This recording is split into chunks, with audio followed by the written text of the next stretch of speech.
Good morning students, welcome to our channel personal tutor. और मैं आपकी सोफिया मैम आपके लिए केमिस्ट्री की एक और नई वीडियो के साथ में हम यहाँ पर पढ़ रहे हैं बीएससी फर्स्ट ईयर का unit number 4 chemical dynamics physical chemistry.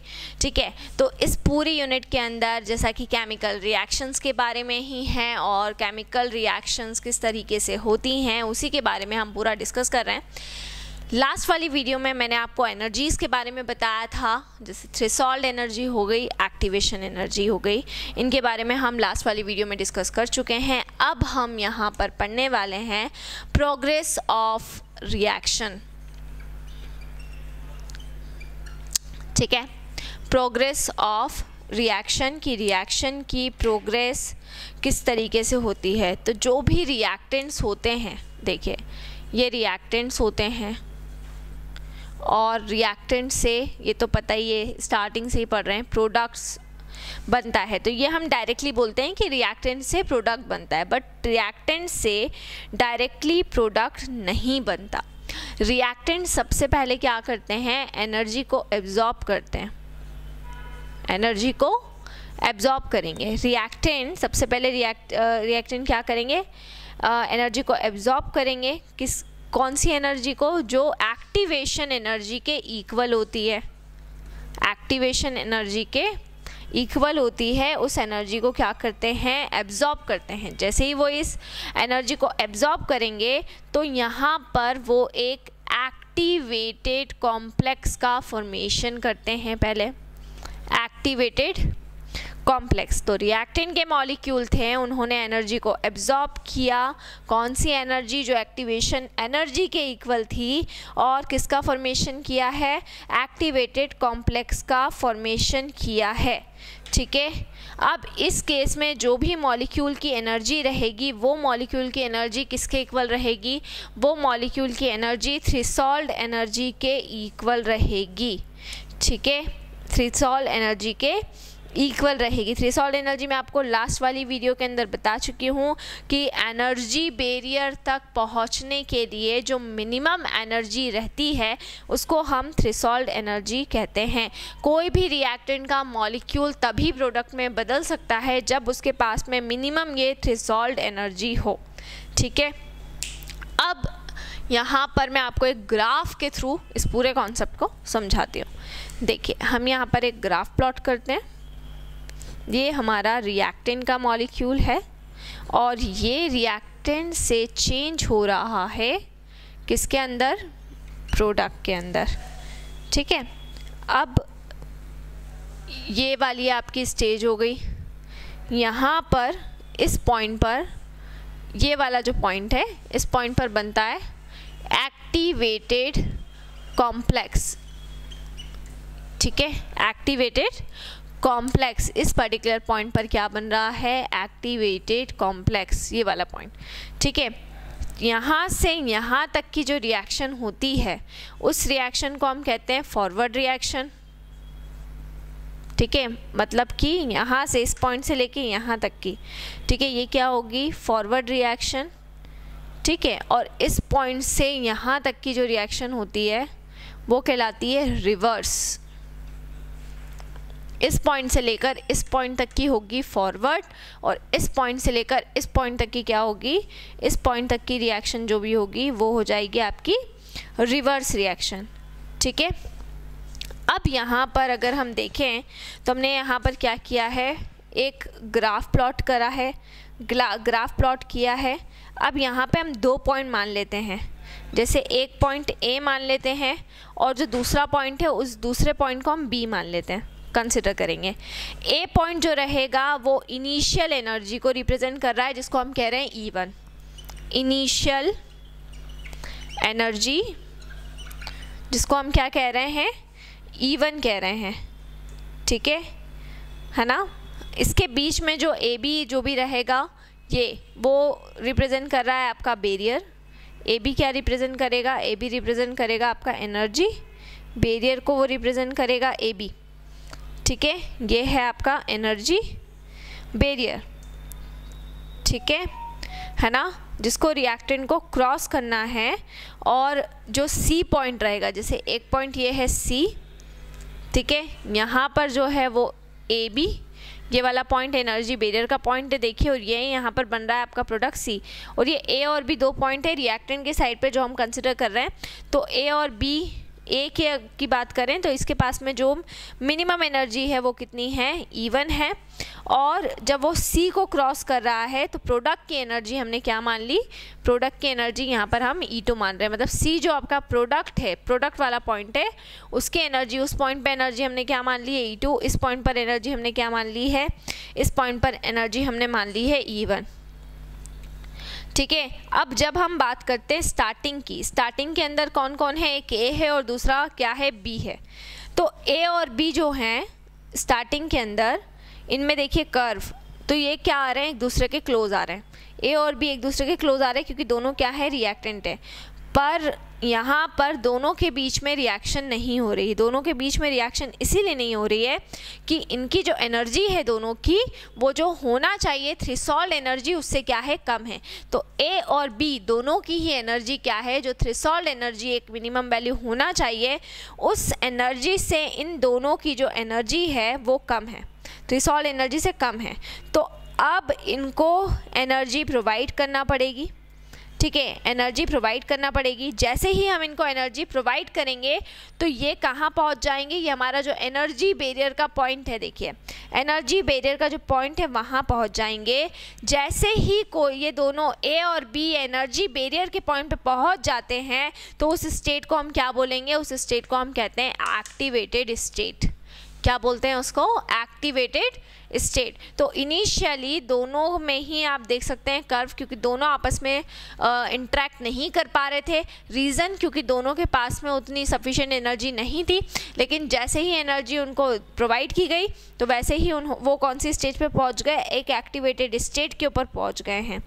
ठीक है, अब यहाँ पर जो भी बॉन्ड रहेंगे है ना एटम्स के बीच के, ठीक है, नए बॉन्ड्स बनने की पॉसिबिलिटीज़ यहाँ पर बढ़ जाती है, और यहाँ पर रिएक्टेंट्स के बीच में फाइनली यहाँ पे बॉन्ड का फॉर्मेशन होता है। ठीक है, और इसी स्टेज को हम बोलते हैं, यहीं पे हमें ऑब्टेन होता है क्या, एक्टिवेटेड कॉम्प्लेक्स ऑब्टेन होता है। ए और बी दोनों आपस में यहाँ पर इंटरेक्ट करेंगे और यहाँ पर जो हमें कॉम्प्लेक्स फॉर्म होगा एक्टिवेटेड स्टेट के अंदर, उसको हम एक्टिवेटेड कॉम्प्लेक्स बोलेंगे। ठीक है, अब यहाँ हमें कॉन्सेप्ट पढ़ते हैं, अगर जो रिएक्टेंट के मॉलिक्यूल हैं उनकी जो एनर्जी है वो प्रोडक्ट से क्या हो जाएगी, प्रोडक्ट से ज़्यादा हो जाएगी। रिएक्टेंट के मॉलिक्यूल की एनर्जी क्या थी, E1 थी, और प्रोडक्ट की एनर्जी क्या थी, E2 थी, है ना। ये इनिशियल एनर्जी E1 और ये इनिशियल एनर्जी E2। तो रिएक्टेंट के मॉलिक्यूल की जो टोटल एनर्जी है वो क्या हो जाए, अगर ज़्यादा हो जाए, ज़्यादा होगी तो ये हमेशा एनर्जी को क्या करेंगे, रिलीज़ करेंगे। एनर्जी को हमेशा क्या करेंगे, रिलीज़ करेंगे, और एनर्जी को हमेशा रिलीज़ करेंगे तो इसीलिए रिएक्शन कैसी हो जाएगी, ये रिएक्शन एक्सोथर्मिक हो जाएगी। एक्सोथर्मिक का मतलब क्या होता है, एक्सोथर्मिक का मतलब होता है हीट का रिलीज़ होना। तो अगर ये क्या करेंगे, एनर्जी को रिलीज़ करेंगे, क्यों करेंगे, अगर इनकी एनर्जी जो E1 की वैल्यू है वो E2 से ज़्यादा हो जाए, रिएक्टेंट के मॉलिक्यूल की टोटल एनर्जी, मतलब यहाँ तक पहुँचने में, एक्टिवेटेड कॉम्प्लेक्स तक पहुँचने में जो टोटल एनर्जी है वो प्रोडक्ट से क्या हो गई है, अगर ज़्यादा हो गई है, तभी ये एनर्जी को क्या करते हैं, रिलीज़ करते हैं। लेकिन इसकी अगर जस्ट अपोजिट सिचुएशन हो जाए, इसकी एनर्जी ज़्यादा हो जाए, प्रोडक्ट की एनर्जी ज़्यादा हो जाए एज़ कम्पेयर टू रिएक्टेंट, तो इस केस में फिर वो रिएक्शन हो जाती है आपकी एंडोथर्मिक रिएक्शन, है ना। तो del E is equals to हम कैसे निकालेंगे, E1 माइनस का E2, डेल E की वैल्यू एनर्जी में चेंज कैसे निकालेंगे, रिएक्टेंट की जो भी एनर्जी है, प्रोडक्ट की जो भी एनर्जी, दोनों को माइनस कर दें तो वो क्या पता चल जाएगा आपको, डेल E यानी कि एनर्जी में कितना चेंज हो रहा है। अब बात करते हैं बैकवर्ड रिएक्शन की। बैकवर्ड रिएक्शन की अगर हम बात करें तो बैकवर्ड रिएक्शन के अंदर क्या होता है, प्रोडक्ट की जो एनर्जी होगी वो रिएक्टेंट की एनर्जी से क्या हो जाती है, कम हो जाती है। प्रोडक्ट की एनर्जी रिएक्टेंट की एनर्जी से क्या हो जाती है, कम हो जाती है, क्योंकि ये जो एनर्जी रहेगी एब्जॉर्ब हो जाएगी। ठीक है, तो जो भी आपका बैकवर्ड रिएक्शन होगी वो बैकवर्ड रिएक्शन क्या हो जाएगी, वो एंडोथर्मिक हो जाएगी। ठीक है, क्या हो जाएगी, एंडोथर्मिक हो जाएगी। तो इस तरीके से होगा क्या, जैसे ही आपका एक्टिवेटेड कॉम्प्लेक्स बनता है, एक्टिवेटेड कॉम्प्लेक्स से लेकर प्रोडक्ट बनने तक क्या होगा, फिर ये रिएक्टेंट के जो भी बॉन्ड्स रहेंगे, क्योंकि यहाँ तक तो इन्होंने इंटरेक्ट किया है, उसके बाद यहाँ से लेके प्रोडक्ट तक ये आपस में किसका फॉर्मेशन करते हैं, बॉन्ड का फॉर्मेशन करेंगे। धीरे धीरे धीरे करके इनके बीच में बॉन्ड स्ट्रांग होता जाएगा एंड देन ये फिर किस में कन्वर्ट होंगे, प्रोडक्ट में कन्वर्ट होंगे। अब ये पूरा कॉन्सेप्ट समझ में आ गया कि ए बी कोई रिएक्टेंट वाले पॉइंट थे, ठीक है। इनकी जो मिनिमम एनर्जी थी वो E1 थी, प्रोडक्ट की E2 थी, ठीक है। इनिशियली एक दूसरे के इंट्रैक्शन में नहीं आए क्योंकि इनकी एनर्जी थ्रेशोल्ड एनर्जी से कम थी, एनर्जी प्रोवाइड करी, एक्टिवेटेड स्टेट पे गए, एक्टिवेटेड कॉम्प्लेक्स बनाया एंड देन उसके बाद प्रोडक्ट में कन्वर्जन हुआ। दो केसेस पड़े, एक्सोथर्मिक कब होगी, एंडोथर्मिक कब होगी। अब क्वेश्चन ये आता है कि कैटलिस्ट की प्रेजेंस जब आती है, क्योंकि कुछ रिएक्शंस क्या होती हैं जो कैटलिस्ट की प्रेजेंस में होती हैं, जो रिएक्शन को कंप्लीट करवाते हैं लेकिन खुद उसमें पार्टिसिपेट नहीं करते हैं। तो कैटलिस्ट क्या होंगे, कैटलिस्ट वो होंगे जो केमिकल रिएक्शन को कंप्लीट करा रहे हैं, कंप्लीट करवा रहे हैं केमिकल रिएक्शन को, लेकिन खुद उसमें कभी भी पार्टिसिपेट नहीं करेंगे, उनको हम कहते हैं कैटलिस्ट। अब ये तो नॉर्मल रिएक्टेंट से प्रोडक्ट बनने की स्टोरी है पूरी, कि किस तरह से जब रिएक्टेंट होता है और प्रोडक्ट होता है तो रिएक्शन किस तरीके से प्रोग्रेस करती है। लेकिन अगर यहाँ पर कंसिडर करिए कि कैटलिस्ट आ जाए, तब यहाँ पर इस पूरी रिएक्शन की प्रोग्रेस में क्या इफ़ेक्ट होगा वो हमें पढ़ना है। तो कैटलिस्ट वैसे तो कई टाइप के होते हैं, लेकिन रेट के बेसिस पे अगर हम मेनली देखें तो कैटलिस्ट दो टाइप के होंगे। कैटलिस्ट दो टाइप के कौन कौन से होंगे, एक हो जाएगा पॉजिटिव कैटलिस्ट और दूसरा हो जाएगा नेगेटिव कैटलिस्ट। एक हो जाएगा पॉजिटिव कैटलिस्ट और दूसरे हो जाएंगे आपके नेगेटिव कैटलिस्ट। सबसे पहले हम बात करते हैं यहाँ पर पॉजिटिव कैटलिस्ट की। तो पॉजिटिव कैटलिस्ट का फंक्शन क्या होगा, पॉजिटिव कैटलिस्ट का फंक्शन ये होगा कि वो एक्टिवेशन एनर्जी को क्या कर देंगे, लो कर देंगे। क्योंकि मैंने आपको एक चीज़ बताई थी, आपको ध्यान हो तो, कि अगर एक्टिवेशन एनर्जी कम होगी, एक्टिवेशन एनर्जी अगर कम होगी तो रिएक्शन की रेट क्या हो जाती है, रिएक्शन की रेट फास्ट हो जाती है, रिएक्शन फास्टर होगी। और कैटलिस्ट का फंक्शन क्या है, पॉजिटिव कैटलिस्ट का फंक्शन होता है कि रिएक्शन को फास्ट कराना, रिएक्शन की रेट को बढ़ाना। तो हमने यहाँ पर क्या किया, हमने यहाँ पे पॉजिटिव कैटलिस्ट को लिया। तो पॉजिटिव कैटलिस्ट का काम क्या होगा, पॉजिटिव कैटलिस्ट का काम होगा एक्टिवेशन एनर्जी को लो करना, एक्टिवेशन एनर्जी कम कर देंगे। अब एक्टिवेशन एनर्जी अगर कम हुई तो रिएक्शन फास्ट हो जाएगी, मतलब रिएक्शन की रेट क्या हो गई है, रिएक्शन की रेट बढ़ गई है और रिएक्शन क्या हो गई है, फास्ट हो गई है, ठीक है।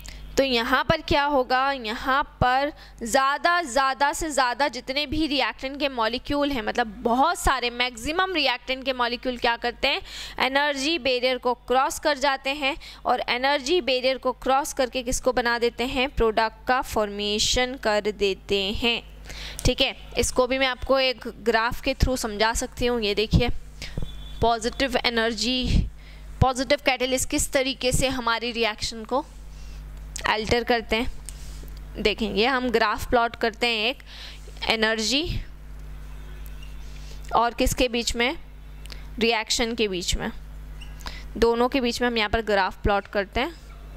यहाँ पर हमारे क्या हो जाएंगे, यहाँ पर हमारे हो जाएंगे रिएक्टेंट्स, ठीक है, क्या हो जाएंगे, यहाँ पर हमारे रिएक्टेंट्स हो जाएंगे। और देखो यहाँ पे दो आपके ग्राफ जा रहे हैं, देखिए एक तो ये है कि ये रिएक्टेंट से क्या बन रहा है, देख सकते हैं आप, प्रोडक्ट बन रहा है। और एक और ग्राफ इस तरीके से जा रहा है, ये देखिए, और यहाँ पर भी ये दोनों में प्रोडक्ट बन रहा है। फ़र्क क्या है, फ़र्क यहाँ पर ये है कि देखिए ये वाला जो पॉइंट है, ये वाला पॉइंट आपको दिखाई दे रहा होगा, ये है एक्टिवेशन एनर्जी, एक्टिवेशन एनर्जी, ठीक है, with catalyst present, with catalyst present, तो आप देख सकते हैं कि ये वाले ग्राफ में, ये वाला जो हमारा ग्राफ चल रहा है, इसमें प्रोडक्ट का रूट कितना छोटा सा है, ठीक है, कितना छोटा सा यहाँ पर रूट है, ये हम यहाँ पर देख लेते हैं, है ना। और यहाँ पर अगर देखेंगे, यहाँ पर अगर हम देखेंगे तो ये वाली जो स्टेज होगी इसको हम कहेंगे ट्रांजिशन स्टेट। ट्रांजिशन स्टेट, इसको हम क्या बोलेंगे, इसको हम बोलेंगे ट्रांजिशन स्टेट। ये वाली जो स्टेट होगी ये ट्रांजिशन स्टेट होती है, ठीक है। ये क्या हो जाएगा, activation energy with catalyst present. यहाँ पे जो भी एक्टिवेशन एनर्जी ये इसको शो कर रहा है, और ये यहाँ पर ये वाला जो रूट है ये कब है, जब आपका कैटलिस्ट प्रेजेंट नहीं है। इसीलिए यहाँ पर जो पॉजिटिव कैटलिस्ट होते हैं वो इस तरीके से रिएक्शन की रेट को बढ़ा देते हैं। लेकिन अगर हम यहाँ पर बात करें, यही ग्राफ जस्ट अपोजिट हो जाएगा अगर इसी में सेम यही वाली जो रिएक्शन हमारी है, इसी सेम रिएक्शन के अंदर अगर हम नेगेटिव कैटलिस्ट का यूज़ कर लें।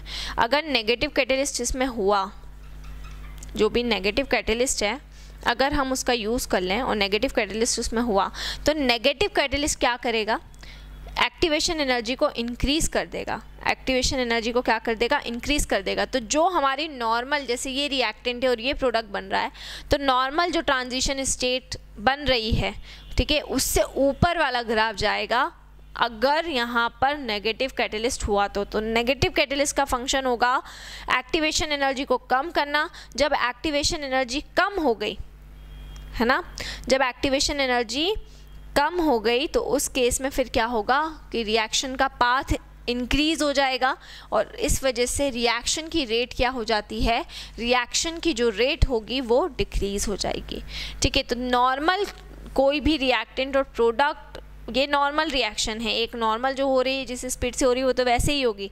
लेकिन अगर आप इसके अंदर कैटलिस्ट को मिला देते हैं तो कैटलिस्ट क्या करेंगे, उस रिएक्शन को की रेट में अल्टर करते हैं, रेट को इफेक्ट कर देंगे, एक्टिवेशन एनर्जी को कम या ज़्यादा कर देंगे, जिसकी वजह से उसकी रिएक्शन की रेट इफेक्ट होगी। और रिएक्टेंट की रेट अगर इफेक्ट हुई तो फिर वो रिएक्शन ज़्यादा टाइम लेगी या फिर कम टाइम लेगी।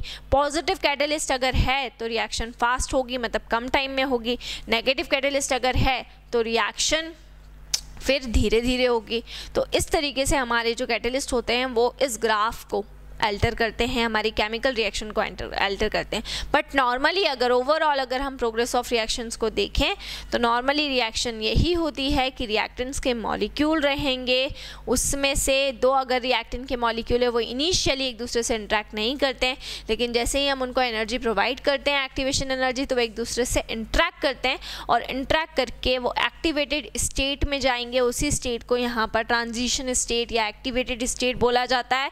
और यहाँ पर बनता है आपका एक्टिवेटेड कॉम्प्लेक्स। जैसे ही वो बना, दोनों एक दूसरे के इंट्रैक्शन में आते हैं एंड देन प्रोडक्ट बनने के लिए वो तैयार हो जाते हैं वहाँ से, और बॉन्ड बनने लगता है धीरे धीरे करके, एंड देन फाइनली इस पॉइंट पर आकर वो प्रोडक्ट में कन्वर्ट हो जाते हैं।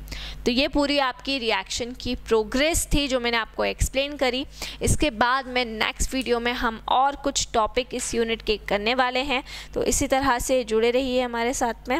और आप हमारे चैनल पर वीडियो कंटेंट बहुत ज़्यादा होने की वजह से हमने आप लोगों के लिए हमारा एक दूसरा चैनल बनाया है, पर्सनल ट्यूटर 2।